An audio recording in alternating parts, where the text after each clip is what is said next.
Crear una API es uno de esos proyectos que tarde o temprano vas a terminar haciendo en algún momento de tu carrera. No importa la especialidad que tengas y no importa hacia básicamente dónde quieras apuntar. La realidad es que todos en algún momento pasamos sí o sí por el diseño, desarrollo y a lo mejor hasta puesta en marcha en producción de una API. Así que en este video vamos a ver cómo crear tu primera API con Python interactuando con SQL y haciendo las consultas más básicas. ¿Comenzamos?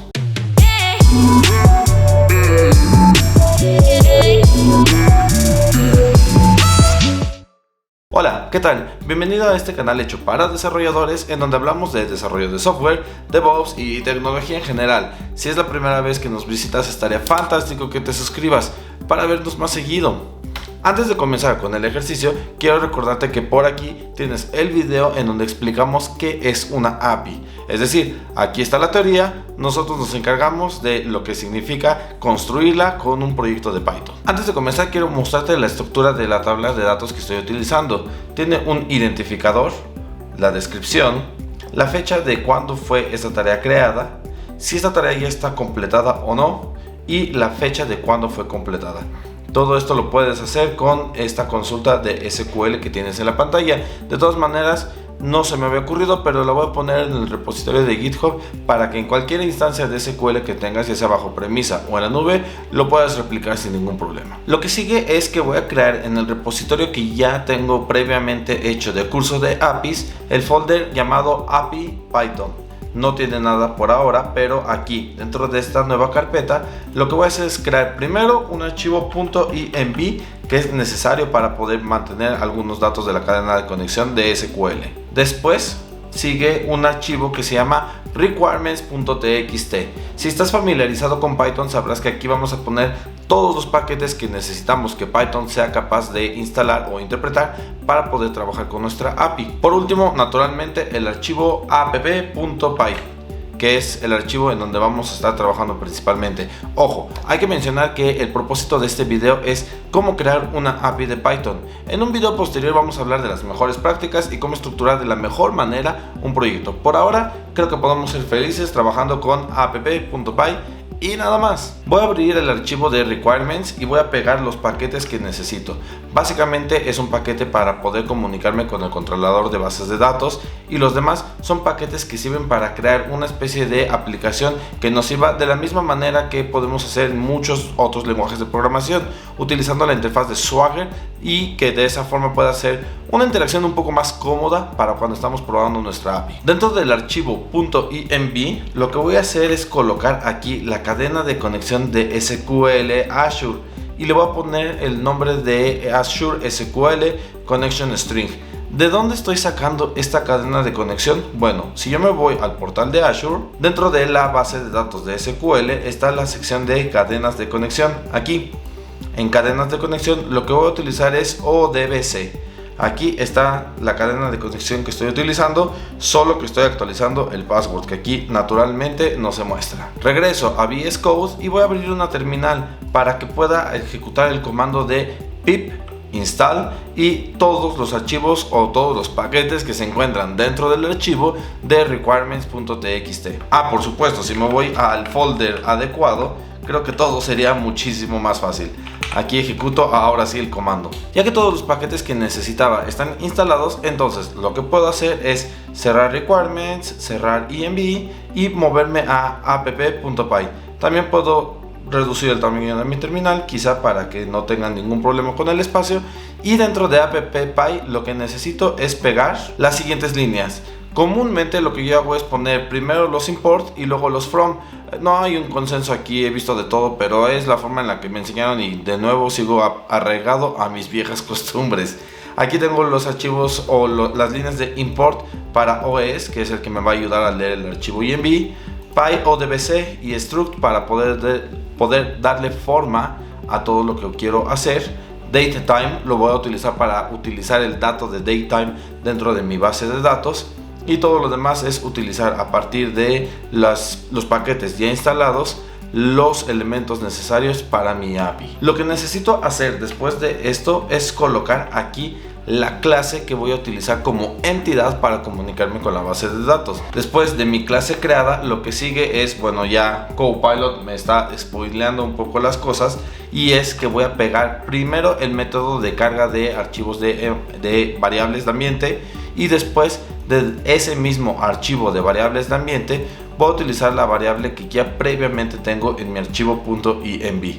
De esta forma, ese dato del archivo .env se va a plasmar en este dato que es la cadena de conexión, y es la variable que voy a utilizar para todo lo demás. Y por decir todo lo demás, me refiero a este método en particular, el método obtener conexión, y lo único que hace es crear una variable de tipo conexión que se conecta, valga la redundancia, por medio de la connection string a la base de datos. Lo que va a hacer es regresarme esta conexión ya abierta o ya lista. Gracias a ello, lo que puedo hacer es, de nuevo, Copilot se está anticipando, y es crear justamente los métodos ya mapeados de tipo get, el que es el primero que quiero crear. Aquí tengo un método que se llama app.get, y lo que quiero es listar todas mis tareas sin discriminar. Podría ser un método que se llame task y id para identificar una tarea en particular. Por ahora, lo que yo necesito es obtener todos los registros. Lo primero que va a hacer esto es ejecutar el método getTask y crear un arreglo vacío por ahora. Este arreglo vacío, gracias al método de obtener la conexión, va a utilizar esta conexión para ejecutar una sentencia de SQL. De nuevo, estoy aprendiendo, estoy viendo cómo se utilizan las sentencias de SQL, y es una excelente idea hacerlo de esta manera. Sin embargo, no es algo que yo haría en producción. Ya que yo sé eso, lo que sigue es utilizar cada una de estas columnas para que se impriman y se muestren. De esta forma, yo ya tengo todo listo para ver cuáles son los campos que estoy almacenando dentro de esta tabla. Vamos a dejar un pequeño espacio, y estoy segurísimo que Copilot se nos va a anticipar. Sin embargo, no quiero el task y con el id. Lo que quiero es poner @app.post y le voy a poner en agregar. Si doy enter, Copilot va a crear el proyecto o todo el comando por mí. Esto significa agregar tarea, task, y esta es la tarea que yo le voy a agregar a mi sentencia de SQL. Ya lo ven en un segundo. Voy a abrir de nuevo la conexión gracias al método getCon, y con esto voy a ejecutar este comando de SQL. Insertar dentro de la tabla de task, y aquí está la sentencia de SQL, los signos de interrogación para poner todos los campos que corresponden dentro de la entidad que yo le estoy enviando a mi método. El siguiente método, gracias al spoiler de Copilot, es put. Sin embargo, Copilot está un poco mal, porque aquí no quiero que aparezca un update, sino que quiero mandar también el identificador de la tarea que quiero actualizar. Esto significaría escribir app.put, y entre paréntesis voy a poner task diagonal id. Esto sí, ahora sí, con este identificador de la tarea podré esperar que Copilot me dé el código y estamos hechos. Significa que estoy haciendo esencialmente lo mismo que el método de post. La enorme diferencia es que además de la entidad, también tengo que mandar el identificador que voy a estar utilizando. Esto significa que con el identificador sabré cuál es la tarea que yo quiero actualizar. Gracias a la sentencia de SQL update dbotasks, vamos a utilizar la descripción, la fecha creada y todos los demás campos, basándonos en el identificador del registro que estoy dispuesto a modificar. Así queda mi tercera operación. Vamos por la última, que sería, bueno, app delete, y espero a que Copilot lo haga. Ahí está. Esto es delete task, y voy a utilizar el identificador de la tarea para poderla eliminar. Aquí hago exactamente el mismo procedimiento que en todos los métodos anteriores. Abro mi conexión, ejecuto una sentencia de SQL que se está basando en el identificador, y la magia se hace. De esta forma yo ya tengo mis 4 métodos preparados. Es momento de comenzar a probar que todo esto funcione de la forma esperada. Para ello voy a aumentar un poquito mi terminal, voy a limpiar el espacio para que no se vean los paquetes que instalé, y voy a escribir el comando ubicorn app app y reload.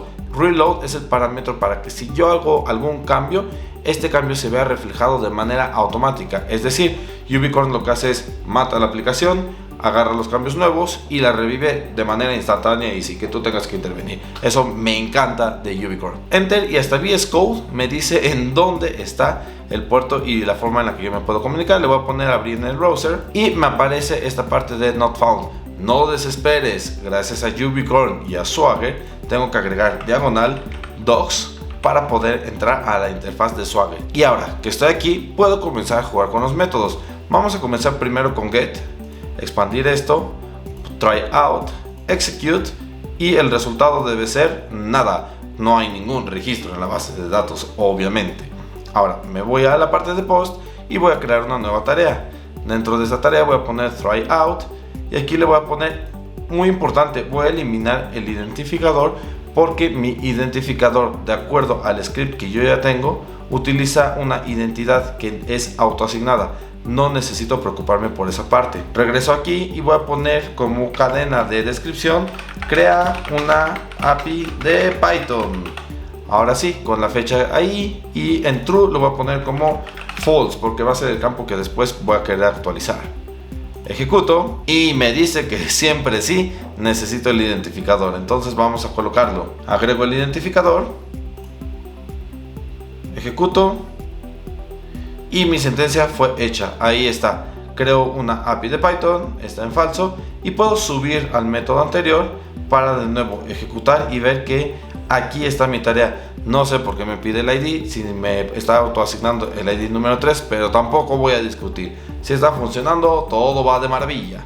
Ahora, ya que yo tengo mi método de post, voy a contraerlo para irme al de put. Aquí me di cuenta que el identificador es el número 3, así que lo que voy a hacer es escoger el identificador es el número 3.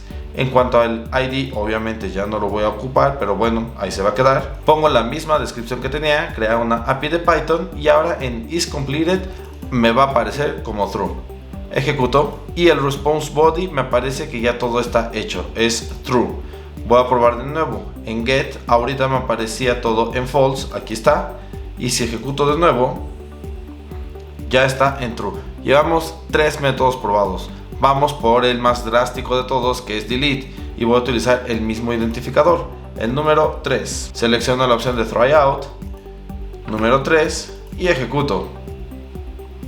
Voilà, aquí es un triste identificador solitario, pero si yo me voy a la parte de get, de nuevo ya no tengo ningún registro en mis bases de datos. Y bueno, como te darás cuenta, creo que de todos los lenguajes que vamos a estar utilizando para crear una API es Python. Por mucho el mejor documentado, el más rápido y el más sencillo para poder crear una API. Insisto en la parte de que se requieren muchas más mejores prácticas aquí. Sin embargo, por este momento ya tienes una API que crea tus 4 métodos básicos de interacción con SQL sin ningún problema. Si llegaste hasta aquí o te encontraste algún obstáculo en el camino que te haya impedido avanzar, no te olvides de ponerlo en la caja de comentarios para que lo podamos resolver juntos. También te puedo recomendar seguir la conversación en mis redes sociales para que podamos resolver cualquiera de todas tus dudas. Fuera de eso, te agradecería darle un like a este video si te ha gustado, suscribirte al canal si aún no lo has hecho y como siempre, nos vemos en el siguiente video.